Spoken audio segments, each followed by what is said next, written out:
அனைவருக்கும் அன்பு வணக்கம். ஸோ திருப்பூர் ஈவெண்ட் சக்ஸஸ்ஃபுல்லாக முடிச்சுட்டு ரொம்ப ஹாப்பினஸோட வந்துட்டு திருப்பி ஒரு ரிட்டர்ன் ஊட்டிக்கு போயிட்டு இருக்கோம். ஸோ லீடர்ஸ் எல்லாத்தோட ஃபீட்பேக்குமே அப்டேட் பண்ணிட்டு இருக்கோம். ஆனால் அப்படியே ஒரு ஃபீட்பேக்ஸ், உங்களோட ஃபீட்பேக்ஸ் வந்து நல்ல அனுபவம் கிடைச்சதுங்க. புதிய அனுபவம் கற்றுக்க வேண்டிய இருக்குது. சில சார் நல்லா பேசுறது நல்லா புரிஞ்சுதுங்க.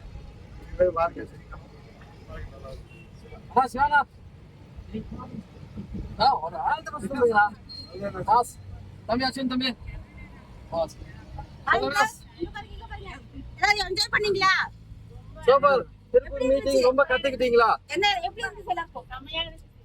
எல்லாரும் அச்சீவ் பண்ண போறோமா? இந்த 2025ல ஆட்டோ பாட்டா கொண்டாட்டத்தோட ஒரு புதிய தலைமுறையை உருவாக்குறதுக்கான பாட்டுல இந்த டீம் இறங்கியிருக்கோம். பாய். All the best. எல்லாம் வாங்க, சம்பாதிக்கலாம், சந்தோஷமா இருக்கலாம். 2025 நமக்கான வருஷம். ஸோ வெற்றி நிச்சயம், சர்வ நிச்சயம், அனைவரது கண்கள் சாதனை, சர்வ நிச்சயம், அனைவரது கனவுகளும் மெய்ப்படும் அன்பு வாழ்த்துக்கள். All the best leaders.